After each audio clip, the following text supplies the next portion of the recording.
This is Farris with Michigan Football at the Voice of College Football. Today we're going to talk through an article uh, posted in the Detroit Free Press, which is an excerpt of a book that's coming out later this month. This book will come out basically almost the same time as Michigan's first game, as well as the Connor Stallions um, Netflix documentary. Michigan will be at the center of the college football universe once again on multiple fronts. And the Fresno State game, which I didn't really look at as a big game, has turned into a big game. By the way, this game is going to be televised at night on NBC. I would not be surprised if the ratings for this game go through the roof because Jim Harbaugh was invited to be honorary captain. The scene of Jim Harbaugh getting cheered by 100,000 plus fans is something that will be covered everywhere, in my view. And the chip on the shoulder that Michigan players will have in the Fresno State game, and perhaps the momentum they'll have carried into the Texas game, will be hopefully enormous. It'll be a huge advantage for Michigan. My view is that this was an excellent marketing move. I believe the average ticket price is going to go up for Michigan football. As I said before, I believe the ratings are going to go up. I think this is an excellent thing for recruiting as well. So recruits who are going to pay attention to this game, and I think they will see Michigan at its best in front of Harbaugh, and then also in front of 100,000 fans for a night game on national TV, even though the opponent is what you might consider a lesser opponent. So more to come on that. That's kind of why it relates to Smash the Numbers. I intend to actually do 2 Smash the Numbers this week because I do actually want to talk football. But this article from the Detroit Free Press came out today. I know others are going to cover it, and it wouldn't be timely for me to comment several days later. So I kind of moved up the timing for me to comment on this tonight, which is Sunday, August 11th. You will be watching this on Monday, August 12th, 9 a.m. Eastern time for me, 6 a.m., but I'll schedule it at that time. All right, so let's get into the details. All right, I'm in the article right now. This is Detroit Free Press. I will post a link to this article. The title is Inside Jim Harbaugh's Years-Long Fight with the NCAA and with Michigan. This is written by John Talty and Armin Katayan. This is a book that is going to come out. The book is called The Price, What It Takes to Win in College Football's Era of Chaos, to be released August 27th. All right, there is a lot of detail here, but the first thing I want to say is that this detail has to do not with Connor Stallions, but with a prior thing called, I guess, Cheeseburger-Gate, if you want to call it that. So the way I look at it is relatively minor infractions. Let's say you're in your neighborhood, you're driving 32 miles an hour, the speed limit is 25. The cop caught you. Is this a gigantic crime? No. Is it something that you could probably fight and negotiate and get down to more to a reasonable fine? Maybe your insurance rates don't go up or something to that effect. Probably yes, but in this case, it didn't go like that. Relatively minor things turned into a major standstill, which led to the current situation. So, okay, let's look at the article for a little while, then we'll kind of go into commentary. All right. So the first thing is the first time Jim Harbaugh spoke with NCAA investigators about impermissible recruiting contact. He did so without counsel.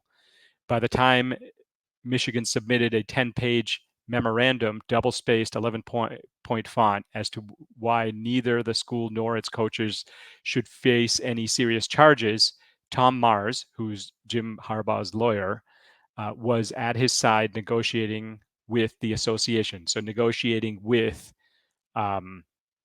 the NCAA. Okay, so it looks like there was an agreement in principle, but that fell apart, and the agreement in principle would be kind of insignificant penalties. Is what Jim Harbaugh's lawyer was saying. Okay, so the sentiment changed in June 2022 when the NCAA notified the university and Mars that it had come into possession of some new information and wanted to interview Harbaugh again. So now Mars is in attendance. He was not in attendance the first time.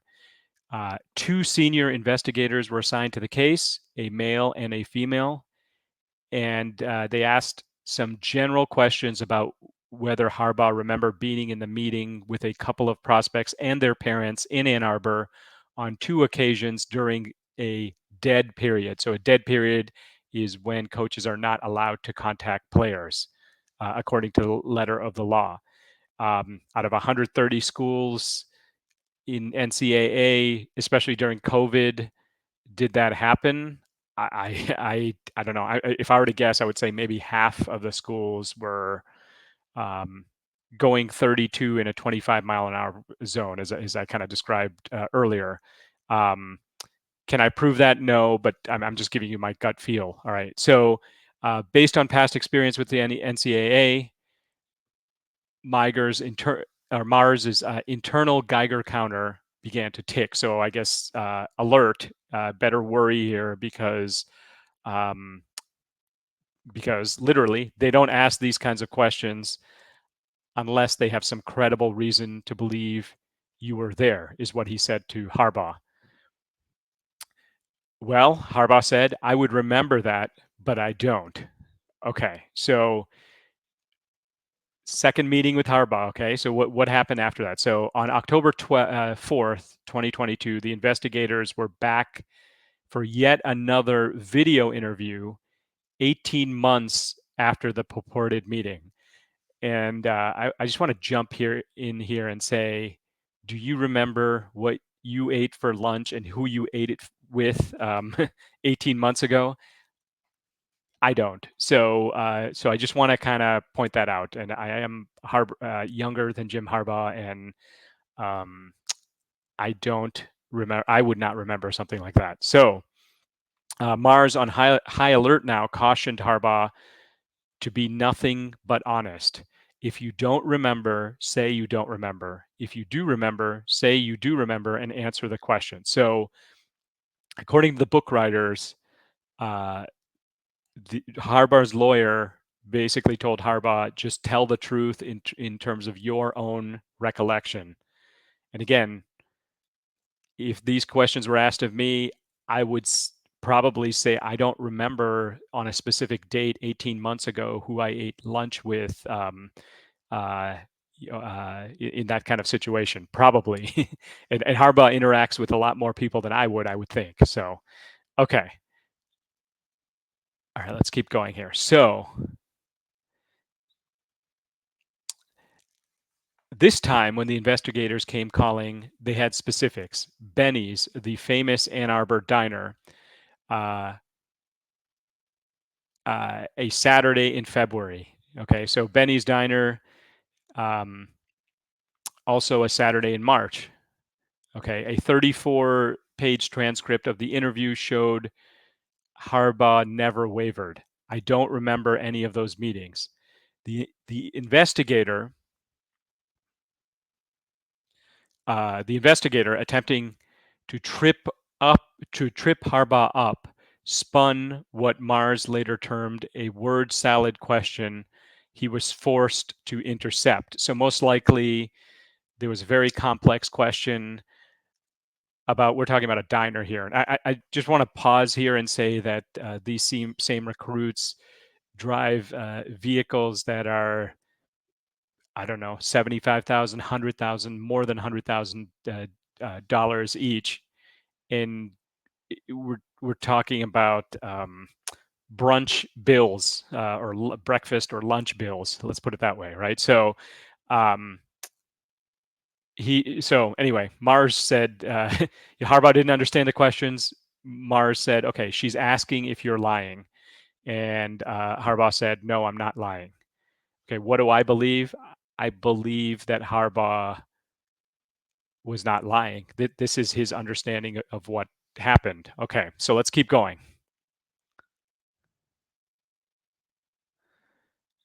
Okay, so the NCAA does not have subpoena power, and that's what this paragraph kind of talks about.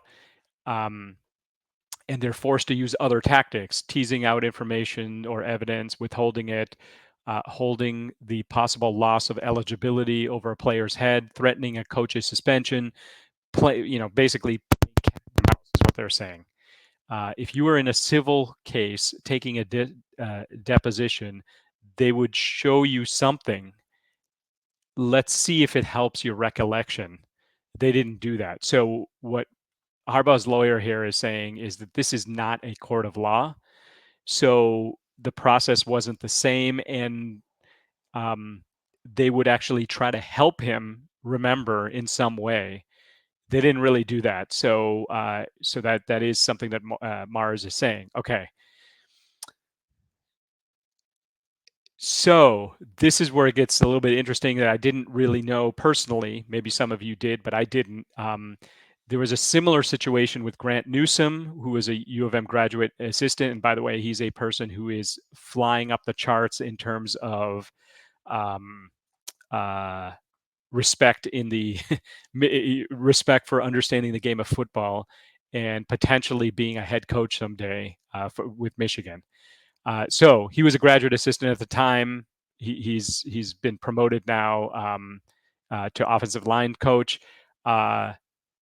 On July 13th, 2022, an interview with investigators, Newsome had twice denied any knowledge of being at a dinner meeting at the Brown Jug, a campus pub, very good hamburgers, in February of 2021 with a prospect and his father during the forbidden pandemic dead period. No, I don't. I don't recall that, Newsome told investigators. In response, an investigator refreshed Newsome's memory with a veiled threat. Okay, so here's the veiled threat. Okay, coach, we've had multiple interviews where it's been reported that you were at dinner and there are expense reports for that weekend for the prospect and his father being in town. So I need you to think very seriously about whether you may recall that dinner. Okay, so they're saying they had very specific information. Do you recall this dinner after we've shown you this specific information, or at least said that we had it? At that point, Newsome abruptly ended the interview and said, "Hey, I need my lawyer. I need personal counsel here." 12 days later, Newsome returned and said that yes, he had a vague recollection of having met at the Brown Jug with the prospect and his dad. Now,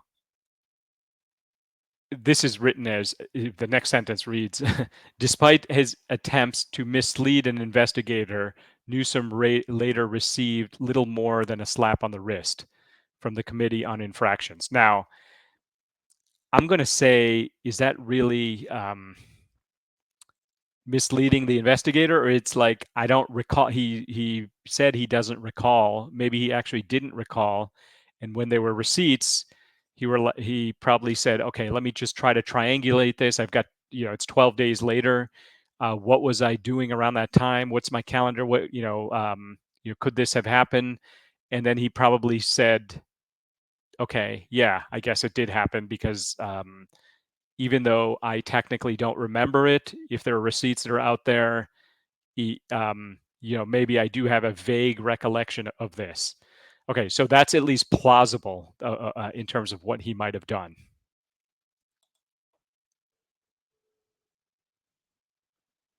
All right, I made the font size a little bit bigger so you could see now. When Mars asked why Newsom basically walked away scot-free, Mars said he was told such decisions were at the discretion of enforcement in terms of what or who to charge. So the way I'm interpreting this is that at the time, Grant Newsom was not a big fish, and um, you know, they had some got you kind of evidence, and based on that, he admitted to it, so they just let him go. They just let the fish go, so to speak. All right, so let's keep going. All right, so there's a double standard. I think Harbaugh's argument, Harbaugh's lawyer's argument, is that there's a double standard. Hoping to break this logjam, Mars asked, hoping to break a logjam, Mars asked one of the investigators if they would provide evidence similar to what they presented to Newsom. Okay, now a small mountain of material. I don't know exactly what that means. I have some specifics here: receipts, telephone records, an eyewitness account of Harbaugh and his daughter coming into Benny's for takeout, chatting with a prospect and his father, soon landed in Mars' lap. Okay, so let me just stop here for a second. So did they have brunch with this prospect, or were they taking out food and chatting with a prospect that was there in the restaurant? Anyway, that that sentence seems a little strange, the way it's worded, and actually there may be an opportunity for deniability in exactly the way that I explained. Well, what if he came in with his daughter to order takeout and a recruit happened to be there and he talked with that recruit? How does that work? I'm not sure, but that's kind of how it's worded here. So unless I'm misunderstanding something in the book, this seems a little strange that he was coming in to basically pick up some food, and the recruit's there as well. But maybe he was there with the recruit, whatever. So just seems a little strange. Okay, so so this is the smoking gun, or they were just kind of joking around and say, okay, the bun instead of gun. It was a breakfast receipt from Benny's noting the purchase of all things a cheeseburger. So as we know, I'm going to make myself bigger here. So as we know, in all great murder mysteries or whatever mysteries, there's a smoking gun. There's a way that the audience can figure out what's going on.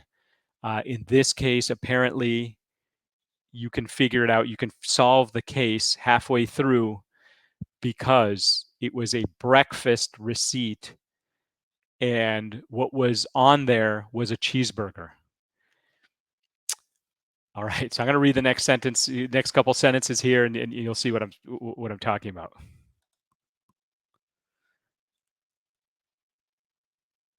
All right, so when I showed Jim the receipt, Mars recalled, he said, "I guess I was there. You know anybody else that has hamburgers for breakfast? That's what I order for breakfast. It's obvious I was there. You can tell them I was there. I still don't remember anything about being there." So Harbaugh does not remember being there, but because hamburgers were ordered for breakfast, he said, "Well, who else is going to order hamburgers for breakfast? So I guess I was there." All right, I'd just like to offer to Jim Harbaugh that maybe you were taking takeout that day for you and your daughter. I'm just saying, okay? Um, so, but let's say, okay, he's admitted it. So let's say, okay, admission in hand. So let's see what happens next. Mars, the lawyer, went to work on a settlement. In NCA speak, a negotiated resolution, NR, I believe it's referred to. Yeah, otherwise known as NR. You guys, I'm sorry, you're talking about a guy, 59 years old, Mars told investigators, been bumped in the head a lot as a quarterback. Okay. You're asking him to remember something that happened 18 months ago. He met hundreds of prospects in a year. Uh, how do you know he's lying given the fact that he promptly acknowledged that he was there once he saw the receipt? All right. So now the negotiations went on for months. And obviously, there's some bad blood. There's bad blood for sure between Harbaugh and the NCAA at this point. Um, uh, or at least it's getting there. It's getting to the point because there's all these negotiations. I believe the NCAA is saying that Harbaugh lied, like he said Newsom lied, which I still don't quite understand how that you can take that all the way to the line of lying versus when you say you don't recall something, right? So, um, okay, so enforcement insisted Harbaugh admit that he lied or was deceptive during the interviews. In a video conference call, now it refers to this person Duncan. It never refers to who Duncan is. I had to look that up, and so he's in NCAA enforcement, I believe, head of enforcement. Um, so this excerpt was taken in the Free Press, but I think the Free Press should have at least identified who this Duncan was, right? So head of enforcement for NCAA. We will never agree to any NR. So that's a negotiated. Let's make sure I got that right. Negotiated resolution NR that involves Jim Harbaugh said he lied to anybody, he was being deceptive, or the intended to mislead anybody.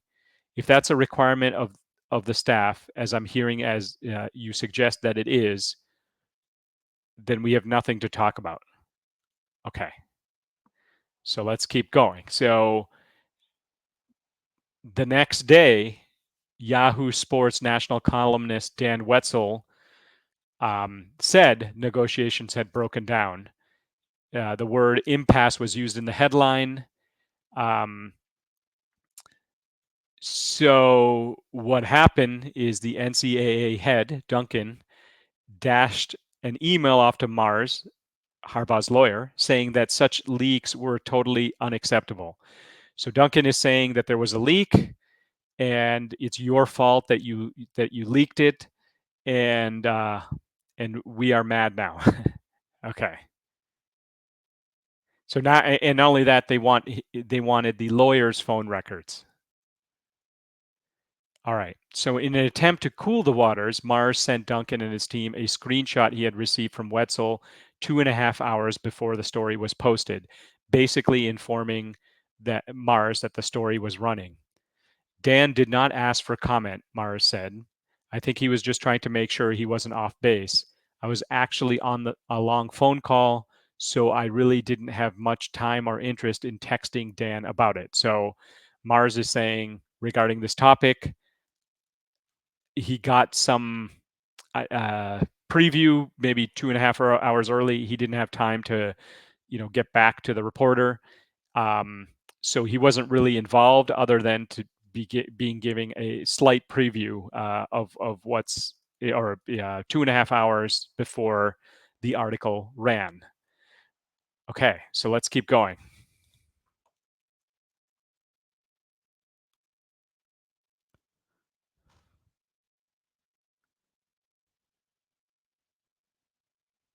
All right, so sorry, I have to skip down a little bit here. So Duncan wasn't buying it. Duncan is head of enforcement for NCAA is now mad at Harbaugh and his lawyer, wanting the lawyer's cell phone records. And Mars at this point slow played it. It basically said, okay, if you're going to be like that, I'm just going to slow down and just get the. We're going to just get into the weeds and do this very slowly. So. The minutia involved in these discussions were unlike anything I'd ever seen. spending months asking ourselves if we're going to blow this deal up over whether he used this word or that word. Okay, so we're talking about hamburgers. We're talking about multiple things here. I guess there was a some sort of event at or some sort of situation at the Brown Jug, but also this breakfast situation, two separate places. So finally, after 6 months, there was a negotiated resolution between Michigan, the NCAA, and Jim Harbaugh. Okay. In it, Harbaugh would serve a 4-game suspension to start the upcoming season. Case closed. That should have been case closed. Okay. Um, that is until Ross Dellinger of Yahoo Sports reported that the Committee on Infractions had rejected the resolution as too lenient. So they negotiated a resolution in good faith. And then after the fact, that resolution was rejected by the NCAA Committee on Infractions, who apparently have more power than this Duncan, who is the responsible for enforcement, I believe. So, so, so where are we now? So, the Committee on Infractions claimed that Harbaugh was not truthful during the investigation. So, they wanted to make sure they got Harbaugh on record as saying, I was not truthful. That was important to them. Okay. Instead, Harbaugh said, I don't remember that. And then when he saw the hamburger receipt, he said, okay, who else orders a hamburger for breakfast? That was probably me. So, okay, just go with it. I admit that I'm there, right? So, or at least that's what he said in the end. There's some more details here coming here in a second. So, all right.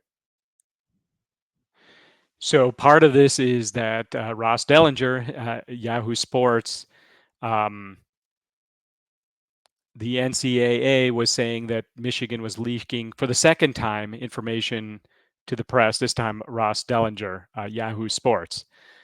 Okay, so fireworks in Indy. The enforcement staff was livid over yet another leak, and they suspected that Harbaugh's lawyer, Mars, had once again been the source. And they again asked a lawyer for his cell phone records and text records. Okay, so Mars got upset, said, you're not going to get that information. I'm not going to give it to you. And if you push me or take any more action that might affect Coach Harbaugh, I'll sue you. Okay, so it got very personal and they backed off. That's what the lawyer said. All right, so 2 weeks later, as the subsequent Harbaugh cheeseburger backlash spilled out publicly into the pages of Yahoo, ESPN, Sports Illustrated, the NCAA decided to play a trump card, a statement from its vice president of hearing operations.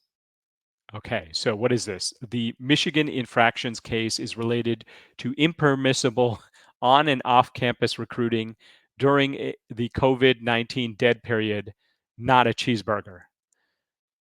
All right, I'm gonna pause this for a second. Okay, I'm just I paused it for a second. I put myself up here just so I could so I could read this to you again. It was impermissible recruiting during the COVID-19 dead period, not a cheeseburger. Okay, so it was that was laughable. A lot of people kind of joked about that. The reality is, I don't think it was about either of those. It was about the fact that they wanted Harbaugh to admit that he was lying, and Harbaugh, in his heart, believed that he didn't recall. And when he saw the receipt for a cheeseburger, different place, breakfast cheeseburger, he said, okay, that was probably me. So that is a signal that he was being honest, that he didn't actually remember. And then when he saw the receipt, uh, he came to the conclusion it must have been me, even though I don't remember. It must have been me. So, um, it got very contentious. Both sides are upset with each other. The lawyer is also upset because the NCAA wants the lawyer. There's supposed to be attorney-client kind of privilege, right? So, but this isn't a court of law. So the NCAA is asking a lawyer who um, to give text and phone calls to them that concerns their client. And so, whatever the NCAA rules are, that probably does not match with what a lawyer is allowed to do, even if he wanted to. So just sort of keep that in mind. Now, in the case of leaks, let me just show you something here. Um, Pursuant to NCAA's internal operating procedures and under the threat of penalties, Michigan, the involved coaches and their lawyers are prohibited from uttering a word about this ongoing case. Yet the NCAA can issue a public statement to put its spin on the case. Unreal. Okay, so what Michigan's lawyer is saying here, I'm sorry, Harbaugh's lawyer is saying here is um, the NCAA put out a they're sort of taking sides, so to speak. They're explaining why they did what they were doing, but they are not allowing the Harbaugh or Michigan to comment about this. So it's not fair in terms of in the court of public opinion what's going on with respect to this case. All right, so finishing this in detail, I know you probably wanted to get all the details out, so I just wanted to get it out there because it was very hard for me to kind of read this. I don't mean hard for me to read this in terms of the content, but just understanding or how good or bad it was. It was really just kind of understanding what this content is. Hopefully, this is helpful to you. Um, just kind of finishing it up here. The dispute eventually led to the question, do you believe enforcement is attempting to make an example out of Harbaugh? I do. I really do, Mars replied. There's really no other explanation for the disparity between Harbaugh and Grant Newsom. So Harbaugh, I mean, okay, I'm going to make a little comment here. There is one other disparity. That disparity is Harbaugh is a big fish worth catching, and at the time, Grant Newsom was not. But um, our should the enforcement be the same if they are both going 32 miles an hour in a 25-mile-an-hour zone? Yes or no? That's kind of just a question that's out there. Okay. In a subsequent letter to the NCAA, Mars said he took pains to point out that exact disparity, only to get a response that pretty much read like this: we think there are circumstances that support our decision. Go pound sand. Okay, so this is the lawyers talk there, right? So, um, all right, everything I just described is really kind of the first half of the article. The rest of the article goes into the Connor Stallions. Believe it or not, the Connor Stallion stuff is really not. We we don't know what the resolution is going to be. We have a draft of the notice of allegations. We haven't even gotten to the point where there are any penalties. Um, Nothing is really kind of set in stone.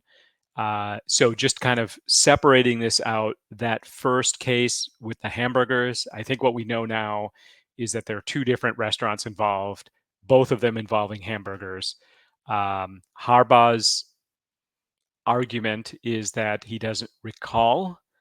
And then when he saw the receipts, he said, okay, it must have been me because of the hamburgers. The NCAA it was upset in particular because they felt that Harbaugh's lawyer probably was leaking information to the press. Perhaps that sets up that situation that we have now, where there's been two leaks to the press, um, having to do with the Harbaugh situation with Connor Stallions. At least as I understand it, there's been 2 leaks to the press. The most recent of which was this notice of allegations draft document. So um, it puts Michigan in the uncomfortable situation or position of not being able to comment while a draft document, which might not be the actual final document, is out there at the same time.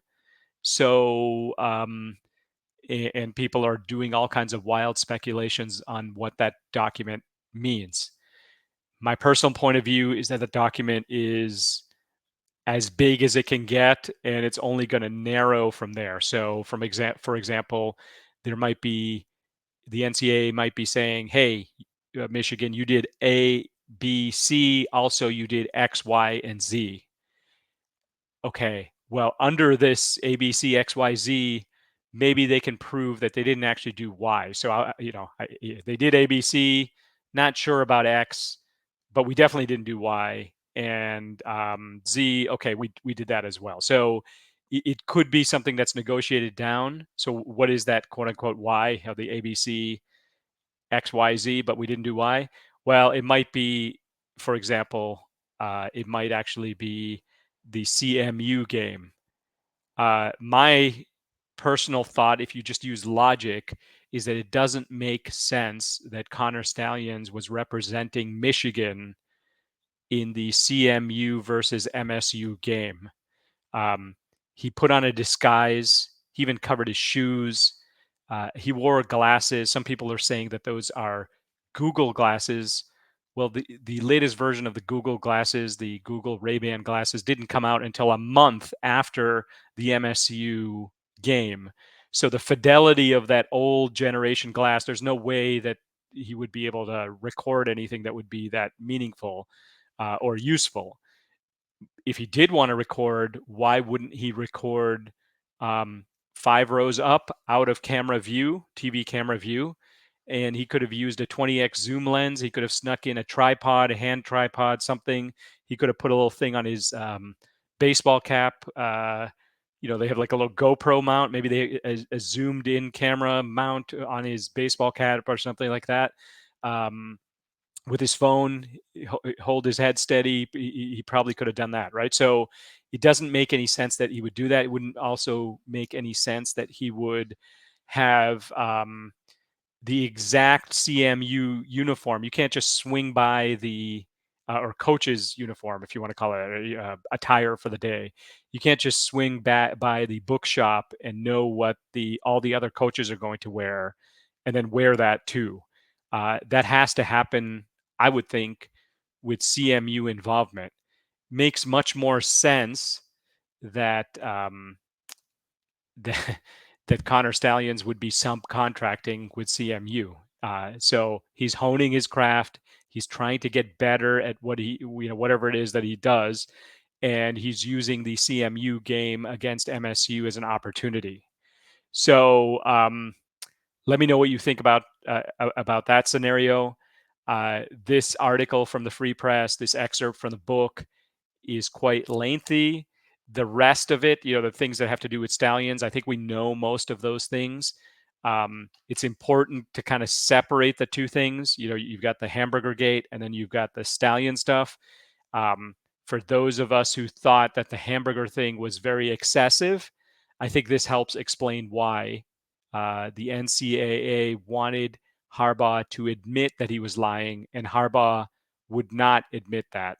And then his lawyer got involved in the middle, and they were asking for things that I think the lawyer thought was very unreasonable, and they wouldn't let it go. In the case of Newsom, Newsom said that I didn't recall, and then I guess I did it, later, and that was acceptable. In the case of Harbaugh, he did something similar, but the NCAA definitely wanted him to fully admit it.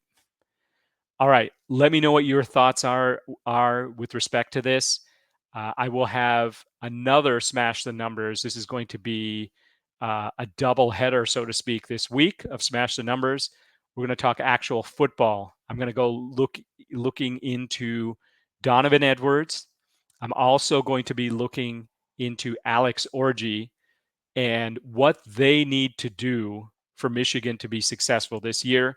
Both of those players are listed in the top 10 players that most important players, I believe is the way, or I may not have the phrasing correct, but two of the top 10 players that are most important in terms of teams making the playoffs this year. All right. Final thing, if you could do a couple things for me. First, I'm on TikTok. I'm on Instagram at bobbleheadguru.com. I've been posting information about, I've been posting on TikTok content related to Michigan. Please visit me there. Also, for this channel, we are trying to catch up to the Ohio State channel. We are trying to make it by the Texas game. We want to be able to catch them. If you could help us by simply subscribing, I would appreciate it. All right, until next time, a little bit later this week, there'll be another Smash the Numbers. We'll see you then.